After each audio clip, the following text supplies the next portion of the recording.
সম্পর্কের পর অবশেষে বিয়ের পিঁড়িতে বসলেন টলিউড অভিনেত্রী রূপাঞ্জনা মিত্র। শুক্রবার 19 এপ্রিল গোধূলি লগ্নে পরিচালক প্রেমিক রাতুল মুখার্জির সাথে 7 পাকে বাধা পড়েন তিনি। অভিনেত্রীর বিয়েতে হাজির ছিলেন তার একমাত্র ছেলে রিয়ান। ছেলেকে পাশে রেখে 7 পাক শুভ দৃষ্টি সিঁদুরদান সবে সম্পন্ন করেন রূপাঞ্জনা। সামাজিক যোগাযোগ মাধ্যমে বিয়ের সেই ছবিও প্রকাশ করেছেন তিনি। 2007 সালে রিজাউল হককে বিয়ে করেন রূপাঞ্জনা মিত্র। দুজনের ঘর আলো করে জন্ম নেয় পুত্র রিয়ান। তবে দীর্ঘস্থায়ী হয়নি সেই সম্পর্ক।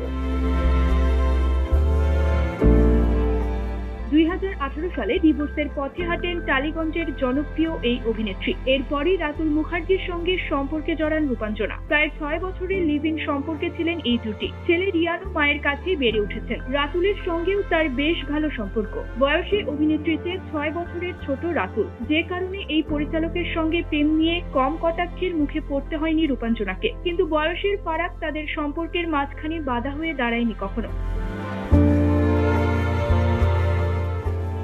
এক সাক্ষাৎকারে রূপাঞ্জনা মিত্র বলেছিলেন, আমি মিষ্টি একটি সম্পর্কে রয়েছি। এই সম্পর্ক আমার কাছে খুবই বিশেষ।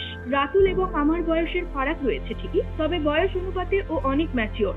এই সম্পর্ক পূর্ণতা পাক সেটা আমি চাই। বিয়ে করতেও আমার আপত্তি নেই। গত বছরের ফেব্রুয়ারিতে মিরিকের ডন বস্কো চার্চে আংটি বদলটা সেরেছিলেন রাতুল রূপাঞ্জনা। চলতি মাসেই সেরে নিলেন বিয়ে। বিয়েতে লাল রঙের পাঞ্জাবি গায়ে মায়ের পাশে ছিলেন রিয়ান। বেশ হাসি মুখেই দেখা মিলেছে তাদেরকে। পালক সিনেমার মাধ্যমে পরিচালনায় হাতে খড়ি হয় রাতুল মুখার্জি। এই সিনেমায় শাশ্বত চ্যাটার্জি ও রূপাঞ্জনা মিত্র প্রধান চরিত্রে দেখা যায়। বাঘবন্দি খেলা শিরোনামের টিভি সিরিয়ালে যুক্ত ছিলেন রাতুল।